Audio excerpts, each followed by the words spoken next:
Hey guys, Demi here. Welcome to Dice Shuffle. I've been wanting to do this episode. I say that a lot of times, I know. But I've been wanting to do this episode less than other episodes. Not because I don't like the subject matter, but because I know I'm going to get a lot of negative attention for this, which is fine. This episode we're going to talk about superheroes. More importantly, why a superhero story is boring. So let's start with probably the most controversial superhero out there, not because they themselves are controversial, but because they represent something that is far outside any rational course of dissertation. And that character is Superman. DC Comics' alien messiah figure has no limits, has no real weaknesses other than kryptonite and magic, which he can overcome anyway, as shown in several comics, by either zapping it or just flying fast enough that it's no longer a problem. And I really don't like Superman. I think he's really boring. I cannot imagine a scenario where removing Superman from a story would make it less interesting. In so much that you have other heroes who actually have problems, who actually have issues, who actually have weaknesses that matter. And then you have Superman, and once he shows up, there's basically no reason to fight. The only reason that you need to fight is to prove a point. And even then, the point is overthrown because he's Superman. Example, he's fighting Doomsday. He gets killed. He gets brought back. The fact that he gets brought back undermines everything about that entire arc, because there's literally no reason for him to have died then. It makes no sense. If you go to the Ultimate series, you talk about Duprey, the Paladin. He sacrifices himself to save reality, and doesn't come back. He's gone. And if anyone tells you otherwise, it's because EA has lied to them. EA is evil, we know this. The other problem I have with Superman is that he basically can do anything he hasn't put his mind to. He can basically do anything he puts his mind to. The only things he can't do are things he has not tried yet. That's boring. That's really boring. I remember the Golden Age Superman, who could block a speeding bullet, who was faster than a speeding bullet, and who could leap a building in a single bound. His problems were realistic because he didn't have the ability to, see through walls. That wasn't part of the initial skill set. Writers added these things as he went along. He didn't have the ability to, freeze, fire. What it boiled down to was, he was really strong and he was fast, so if there was a giant fire, what he'd do is he'd go to the river, fill up, take a tanker full of water, and just break the tanker over and pour it on the water. There would be collateral damage, so you have to figure out how to channel the water away. These were real issues. But nowadays, Superman can just pour the water on it, or inhale the fire, or suck out all the oxygen, or freeze the fire, or whatever it requires. That's not really a hero. That's a Deus Ex Machina. And those are supposed to be used sparingly. In Superman comics, they're used all the time. In fact, the only thing that actually threatens him are creatures of his own level, and yet he still wins because he's stronger. Because he's good. There's an animated movie where Superman fights this British team. I don't remember the name, and I forgot to do the research before the episode, my bad. But they basically cause him to snap. And he starts murdering them one by one. First off by the guy who uses electricity, just kind of destroys him. The chick who can poison people destroys her. I don't remember the other guy. And then the fourth guy, who's psychic, he melts the dude's brain partly so he can never use his second powers again. And then it turns out he wasn't actually evil, he was just showing them the error of their ways by pretending to be evil. Again, it makes for some interesting fights, but it's boring, because we already know what's going to happen. Superman's going to win, no one's going to die, yay, the world is saved. If you go play the Injustice Gods Among Us game, and you play through the campaign, Superman snaps and actually becomes like a dictator in the other world. That's cool, because then you see how the world shapes around him, where he is not an actor in the world, but so much as a force of nature. Villains join him. Villains fight him. Heroes join him. Heroes fight him. People die. Spoilers, again, because I like spoiling things. In Justice Gods Among Us, Lex Luthor gets killed by Superman. The Joker gets killed by Superman. And Nightwing gets killed by Damian Wayne. And because it's an alternate timeline, they stay dead. They don't come back. And at the end of the game, Superman from the Injustice world, from where he's evil, gets beat up by our Superman, which I guess makes sense. But here's like, that's really cool. I like that. That was fun. You know, it's a comic book story that, you know, kind of goes along with its own thing.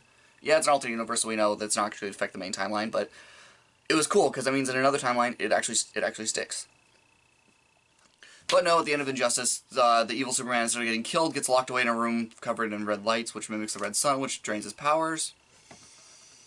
And at the very end, we get a shot of him looking at the screen with a really angry expression on his face, and we know that there's gonna be a sequel. I think he's gonna break out, or he's gonna become Superman, or something. Which, speaking of which, that's a good segue. Superman. What the heck? He is now ripping off Dragon Ball Z. He turns golden and super powerful for a few seconds and is drained afterwards because it costs a lot of energy. What the heck? I don't understand. It's like they don't know what to do with Superman, so they're just gonna keep tacking on things until they hope something sticks. And it won't, because he's Superman. Nothing sticks to him. That's the point. If you want a good story, you should just... If you want a good story involving Superman, have one where the world dislikes him, like Lex Luthor won over the world, and they dislike Superman. Have that. And then he only acts sparingly, because if he acts in certain areas, like in an everyday occurrence, and people don't like him, innocents will get hurt, because they'll start shouting at him. You know, the villains will use them as hostages, and the hostages themselves will fight alongside the villains, and then people will get hurt. Superman wouldn't do that. Like, Superman wouldn't let them die. That's not what he does. So it'd be this kind of secret Superman, having to move only in more disclosed areas, smaller areas, more shadowy, secret agent Superman. Because that would be cool. Superman doesn't do these things because he gets, you know, he gets some sort of satisfaction out of it, like some sort of weird satisfaction out of it. He does it because it's the right thing to do. And so Superman being made the villain of an arc to the world at large while still doing good things could culminate in this whole people finding out that he's doing this to save them despite their hate of him, which would give an entire new view of Superman in so much that he's, again, not an actor. He's a force of nature. The only things that he's actually able to fight, not rip to shreds in a matter of seconds or Deus Ex Machina himself out of, are things like Mongol and Doomsday and Darkseid. Those three are, you know, extinction level events, and Superman's an extinction level event. So by having them fight against each other, collateral damage will be done. But it's also shown that Superman can be beaten. If you go watch the death battle video of Superman versus Goku, there's two of them. They do a lot of analysis of Superman saying that as long as he keeps trying, he will eventually overcome whatever happens because he has no limits. It's that, imagine he wants to fly faster than the speed of light, and he just wants to keep going faster and faster. He will. He'll accelerate to the point where he's moving, you know, 6 times the speed of light or whatever, and starts moving through dimensions. He can do that because he's Superman. Yeah, he's really boring. He's poorly written now. They don't know what to do with him. And it's really sad because playing a superhero is what most people want to do. But that's why people get into a lot of D&D, is that they want to play a superhero. I mean, you look at, like, the Blackest Night arc with the Green Lanterns. I like the Green Lantern character. He's a space cop, which means he has laws he has to follow. He has rules he has to follow. He has a bureaucracy he has to report to. The bureaucracy is shown as evil a lot of times. Like, the Guardians are kind of selfish dicks, but all in all, over the course of the entire Blackest Night arc, especially the Blackest Night arc, it's shown that the rules are there to protect people. And even if you have to break the rules in order to protect people, you're still breaking the rules, and that changes you. Example. Blackest Night has the people come back as zombies. But there's a moment in there where Mr. Guy Gardner, the Green Lantern, gets a red ring. He gets a red ring of rage. And he gets it because he thought he saw his best friend die. His best friend, oh gosh. Kyle? Yeah, Kyle. Yeah, Kyle dies. And the Guy Gardner doesn't want it to happen. He keeps, like, trying to stop the ring from leaving and keeps trying to pin it down. I mean... And by doing so, like, he's breaking the law of the lanterns in so much that when a lantern dies, their ring goes on to the next lantern so that the cycle can continue and that there can always be people in the Lantern Corps. Guy is going against that ruling because of his friend's life and gets consumed with grief and rage and opens himself up to becoming a Red Lantern because that's what Red Lanterns do. They basically subsist entirely on anger and rage. That's a character arc. Yeah, they immediately undo it, right afterwards, but there's particles of it that stick. Guy becomes a more naturally angry person. They write that into the stories. The red ring, the way it works is that it makes you eject all your blood out, and then replaces and uses that as armor, which means that you have no blood inside your body. So the red ring turns the blood inside your body that is now gone into plasma made up by the ring. So you can't be killed, essentially. You can, but you're almost unkillable. Red Lanterns are the berserkers. They're near unstoppable forces of nature. Really good. And it makes for a good story because it shows that breaking your code of conduct changes you. Breaking your code of conduct changes how people view you. Not with Superman. Superman can do whatever he wants, and as long as he goes and sits in a cave or goes and weeps at the Fortress of Solitude or gets kissed by Wonder Woman, everything goes back to normal. Because he's Superman. He's gonna last forever. And that's really boring. If you want a good superhero story, make it so the superhero is weaker than the villains, because the villains will take steps that he won't. And make it so that the only way he wins is through great personal sacrifice. So much so that the hero basically is dead by the end of his story. Broken back, broken knees, missing limbs, vegetative state, whatever. As long as it's shown that sticking to your principles can break your soul, but it can't break it can break your body, but it can't break your spirit, you will have an infinitely more likable character than anyone else. An example of that is Harry Dresden from Dresden Files. People wouldn't classify him as a superhero, but I classify him as a hero just because he's not only the antagonist of a story, but he follows the Tao of Peter Parker. Of much as, great power comes great responsibility, that whole thing. He himself is given great power by birth. He has a lot of people around him who he could do terrible things to, but he doesn't. In fact, he puts his life on the line, puts his sanity on the line, puts his soul on the line to save these people, time and time again. That makes a good hero story. At the end of you can count throughout the course of the books how he gets destroyed, emotionally, physically, whatever. He scars his body and his soul, his mind, his psyche, whatever. He does not walk out unscathed, and every book shows changes in his perception, changes in his mentality, changes in him. And while he still is himself, because he sticks to his code, there are moments where he breaks his own code and becomes a little bit more darker. Just a little bit. Because the path to hell is paved with good intentions? Yeah. That is a motivation. That is a motivating hero. That is an emotionally attractive hero. That is someone people can relate to. Not Superman. I have a friend who goes on and on about how awesome Superman is and different things. Says, yeah, his whole character is that he has all his power and has to choose to do good or evil over and over again. He has to choose to let people retain their free will. He has to choose to do this, choose to do that. And that's cool. But the only times he ever takes away people's free will is when he becomes completely and irrevocably evil. He doesn't just do it once and then go back to being himself. He doesn't do it once and then let it scar him and let him doubt himself. He just does it and then becomes evil. Because if Superman can do it and not become evil, then there's no point to it. You know? Again, he kills the Joker in the Injustice game and becomes, straight off the deep end, Space Hitler. It's just how it goes. That's not fun.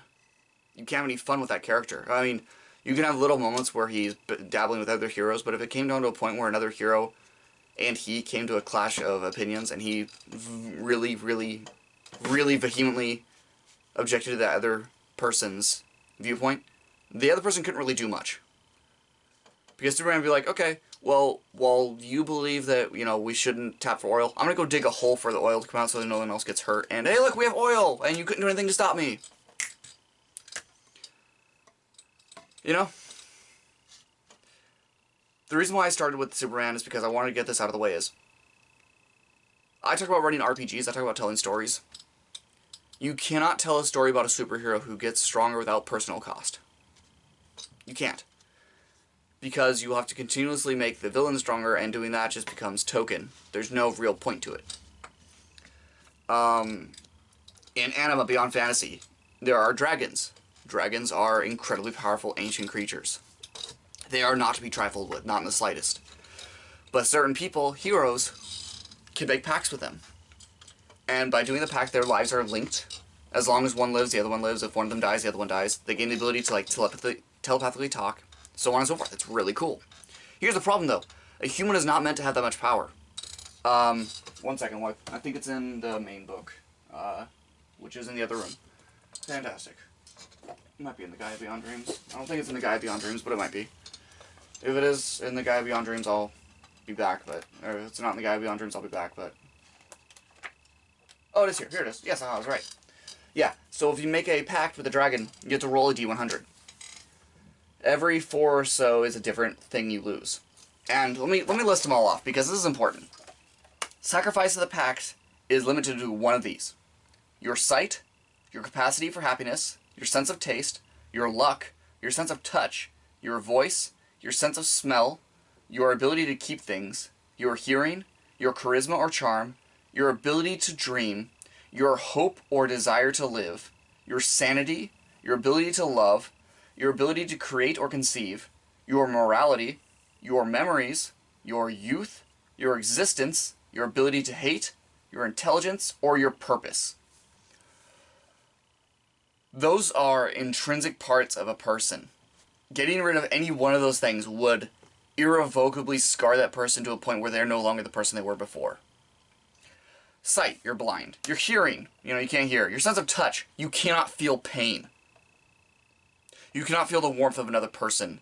You cannot feel physically. You have to be constantly checking for injuries. You have to be constantly checking. You have to live your life without the most fundamental primal sense ever.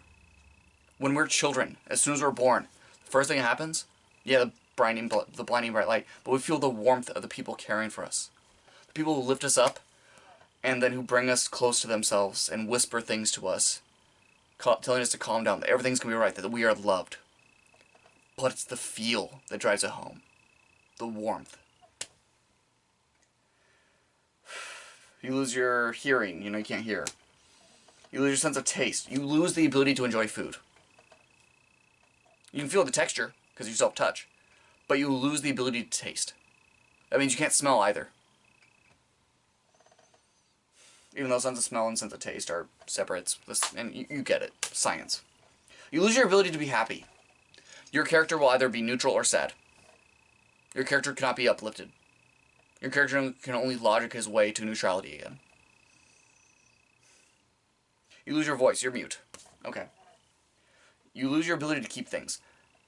You become someone who quite literally has to have everyone else carry his stuff because you will forget things. You will put them down. They have no meaning to you. In fact, in battle, if you stab someone with your sword, you'll probably just leave your sword inside of them and walk away. Your ability to dream. You can no longer dream, which means sleeping will be... You have to sleep for a while in order to recover. And then during the day, you have to rethink everything, just to make sure you don't go insane. Your hope or desire to live. You have no positive emotions towards the future. You're there because people tell you to do stuff. Your sanity. You go insane. You snap. You start walking around with your underwear on your head. You start walking around painting walls with poop. Your ability to love. You cannot make positive connections with people based on love. You can do it based upon usefulness. Your ability to create or conceive. You cannot have children. Hell, if you want to be really literal, you cannot make anything new. You cannot think of original thoughts. Your morality. You cannot discern between good and evil. You will do anything as long as you have a logical reason for it. Your memories. At the beginning of every day, you lose everything you forgot before. You don't know who you are. You just know that you have a link with the dragon, and the two of you will live forever together until one of you dies.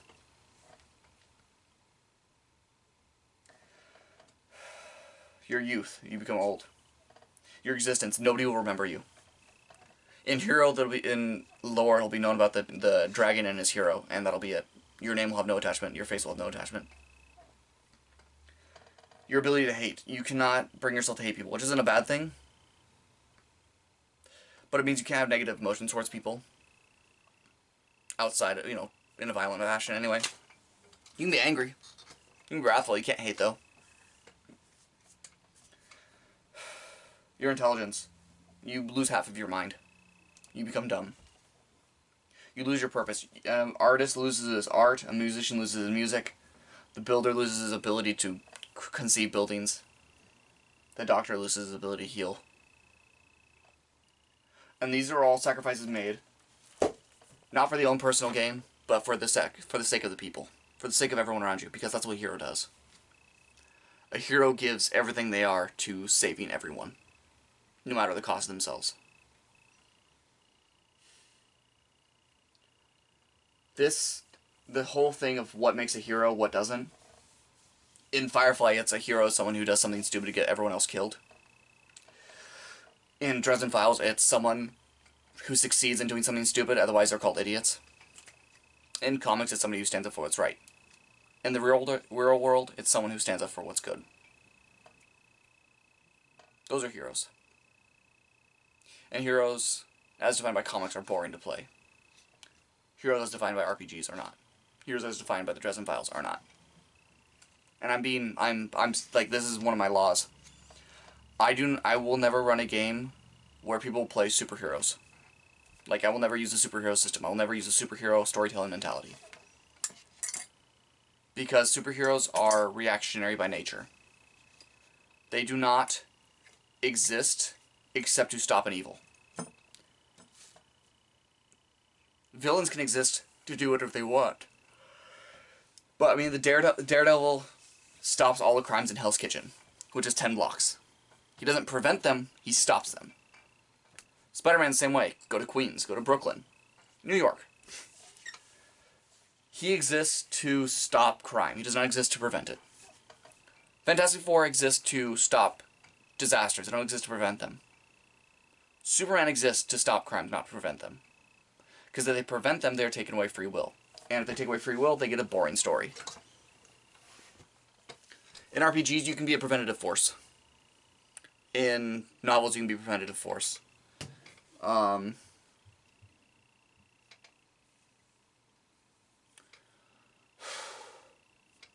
can. In D&D, you go to dungeons. Not because there's great evil in there, but because you want to go to a dungeon. You break into this malicious keep because you've heard there's monsters in it. Monsters aren't doing anything, they're just there. They could do something later, but you're going in there to stop them before they do anything. You know? Can't do that to superheroes, because they're the good guys. They have to follow their code. Yeah. Which is why I bring this up. Play villains. If you're going to do a superhero story, play villains. Play henchmen. Play henchmen for a villain. Because henchmen have arcs. Henchmen have choices. Henchmen have to fight the heroes. Heroes are supposed to win. You have to play the people who are, at least storytelling-wise, dramatically destined to lose. You don't have to. I mean, hell, if you guys are smart enough, if you guys are wise enough, probably not, because, you know, the DM's a jerk. But, you won't lose. Hell, you might even come out on top. Hell, you might even overthrow your supervillain and become supervillains yourselves.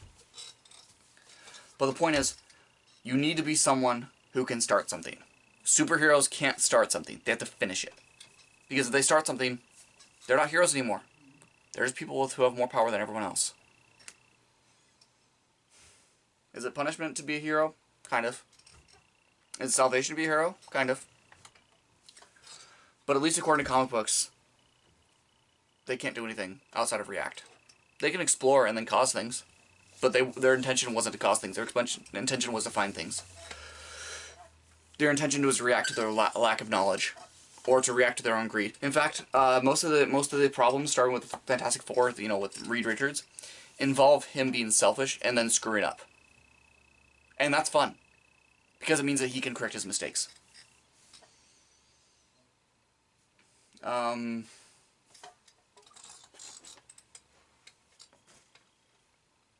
Yeah. What else do I want to talk about?